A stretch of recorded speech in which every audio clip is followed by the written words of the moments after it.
In the city of Cyprus in 300 BC, there lived a very wealthy trader called Zeno. While on a voyage from Phoenicia to Piraeus, his boat sank, along with all of his cargo. Because of that single event, an event that was entirely out of Zeno's or anyone's control, this very wealthy man suddenly became poor in an instant. Imagine you were Zeno. How would you react to your entire life's work getting flushed down the drain by the sheer force of nature? What is the proper reaction? Would you be angry? Sad? Would you feel life has cheated you? For most of us, these would all be normal reactions, but not for Zeno, the father of Stoicism. One small change lasts an eternity, and one small reframing of your mindset can cascade into larger and more impactful changes later down the line. The core of Stoicism is the very definition of acceptance and indifference.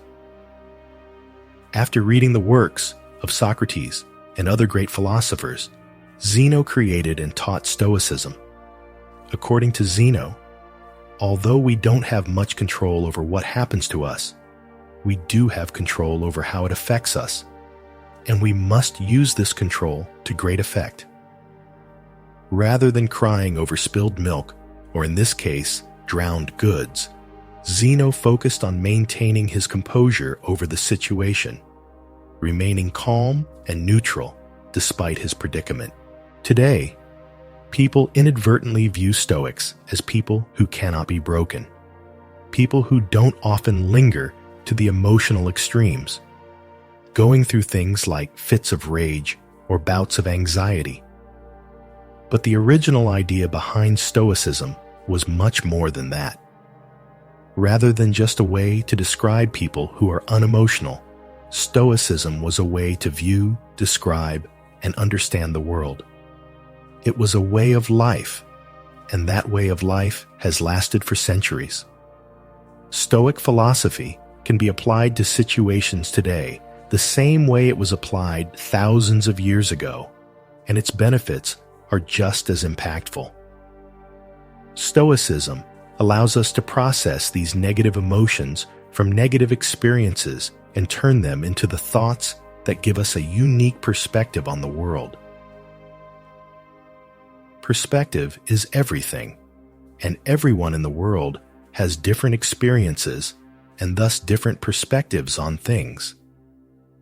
Since the Stoics gathered, discussed, and taught philosophy in a public place, their general philosophy was widely known.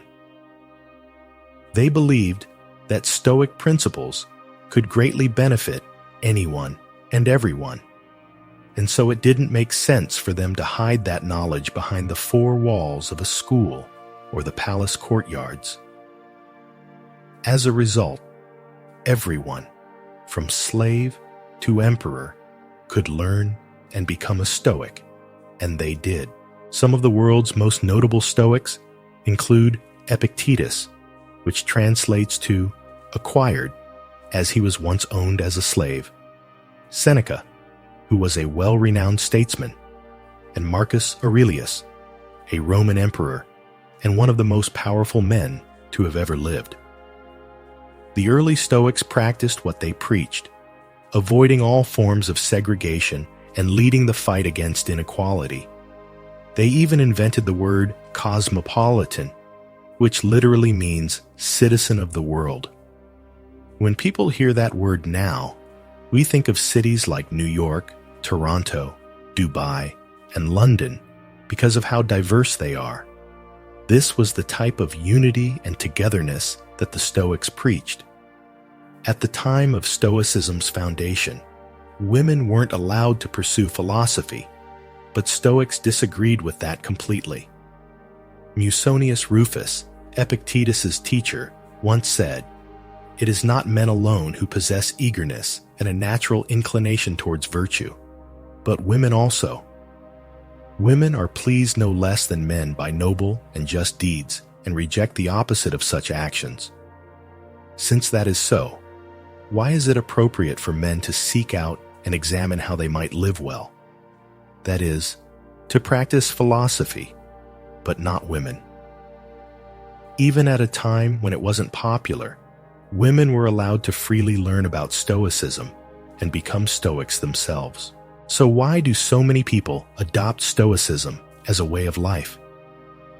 In a world full of unexpected turns of events, our emotions can tend to get in the way of things. In reality, we don't really get sad because bad things happen to us. We get sad because unexpected bad things happen to us. Rain is a good thing. It helps to water our plants, provides water for livestock, and keeps the temperature cool and humid. But the truth is, when that dark cloud catches you outside without an umbrella, it's never a good experience. So why don't we start crying once it starts to rain? It's because although the situation is bad, we've learned to expect rain. It's something that is unavoidable. We can't control the weather. Although it sucks, the rain passes and the light returns. Stoicism teaches us that, in the same way, we should expect that everything bad that can happen will happen. Picture the worst outcome and be content knowing it could happen. One of the Stoic exercises is known as voluntary discomfort, an exercise aimed at increasing feelings of gratitude. Sleep on the floor of your kitchen, take cold showers when you normally take hot ones, eat nothing but potatoes for a few days. Things like this.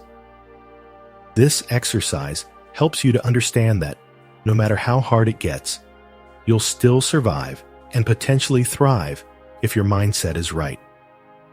By being able to withstand these uncomfortable situations, we indirectly prepare our mental state for future misfortunes.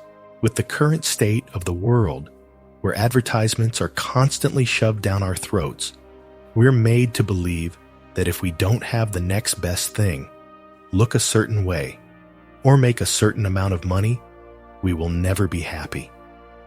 This message is important now more than ever.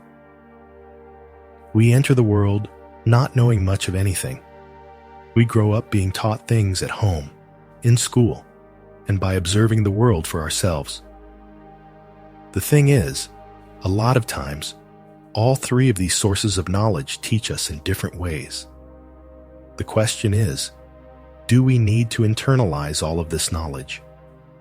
If we do, we could unknowingly be setting unrealistic expectations for our lives, leaving us ultimately disappointed and unsatisfied in the end.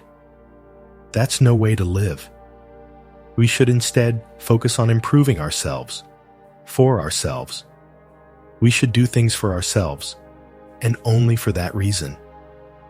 Attaching any external hope or secondary attachments to the actions we take almost always leads to disappointment.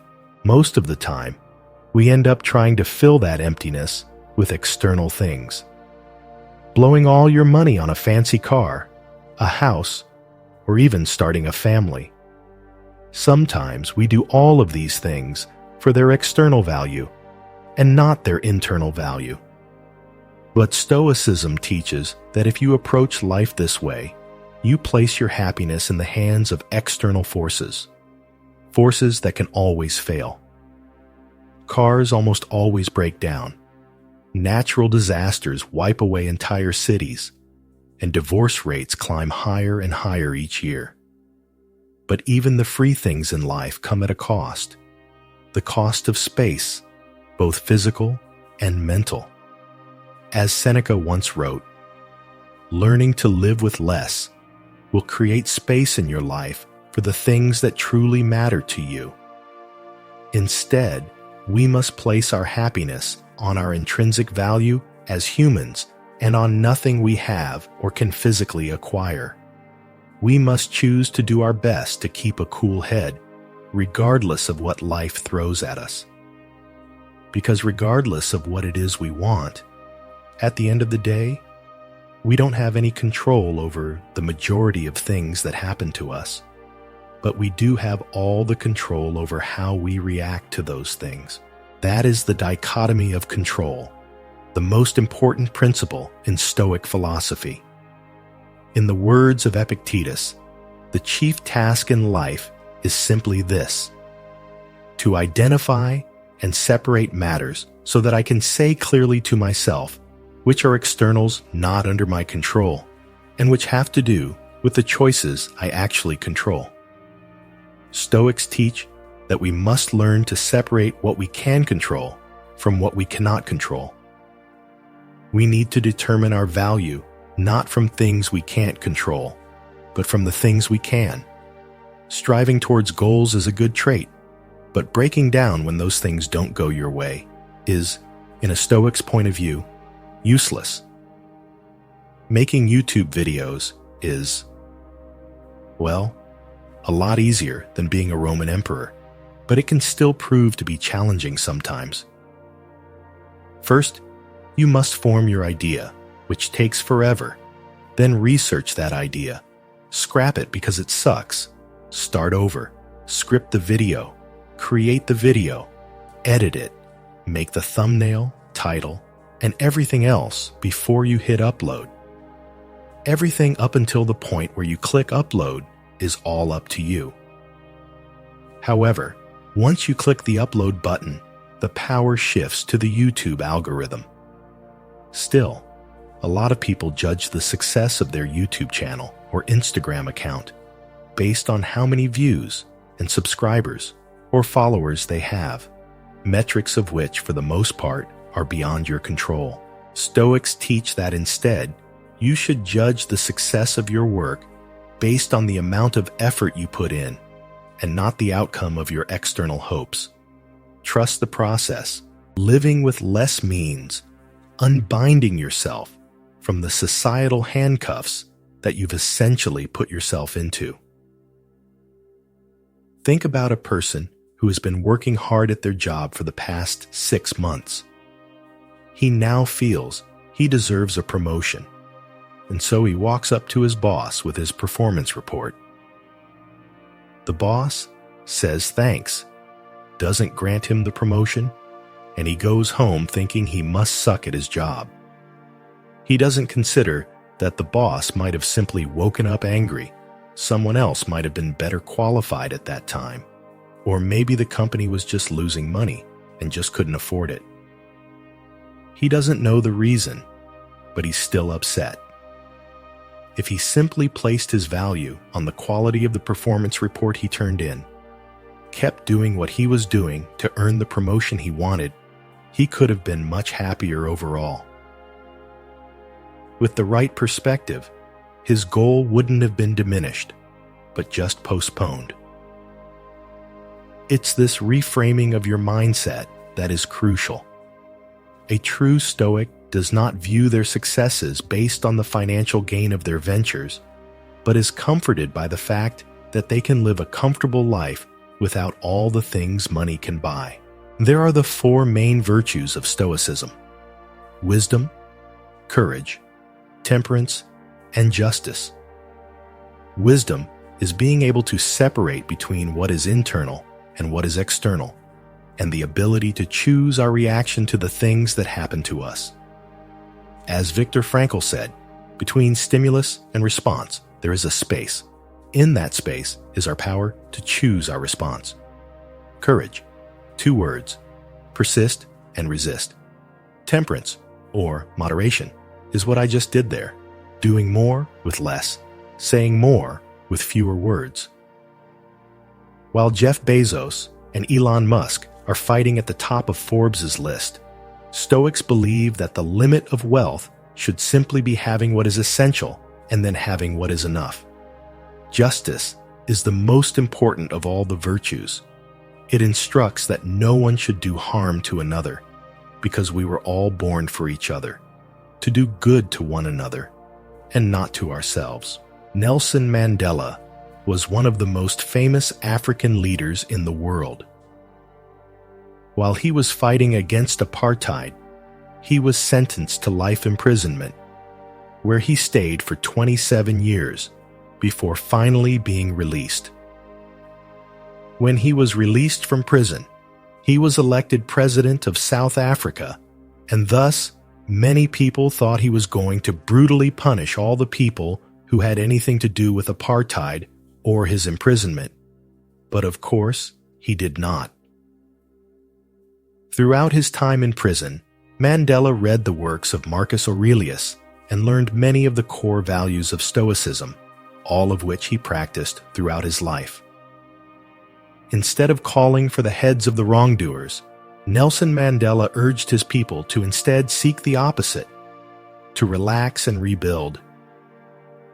He stressed that the past was now beyond their control, and that the only thing they could do was to find a way to move forward and build a better nation. This is the way of the Stoic. In modern-day medicine, Stoicism is at the core of procedures like rational emotive behavioral therapy and logotherapy. REBT helps patients to identify negative thought patterns that might be causing emotional and behavioral issues. It allows you to challenge the reasoning behind these negative thoughts with logic. And when you realize that many of them are unfounded, you can then replace them with more productive and healthier beliefs. Logotherapy, on the other hand, is based on the Stoic principle that humans are driven by purpose. Even in the darkest of situations, we can fill our lives with meaning and happiness by simply finding out what that purpose is. As many of us know, though, this is easier said than done. It's a process, much like everything else. We have to rewire the way we think. Out with the old, in with the new. To fix our problems with happiness, we must practice self-worth. By redirecting our definition of value to the things that we can control, we can stop getting fixated on the things that we cannot control. Overall, we can lead a much happier and more fulfilling life.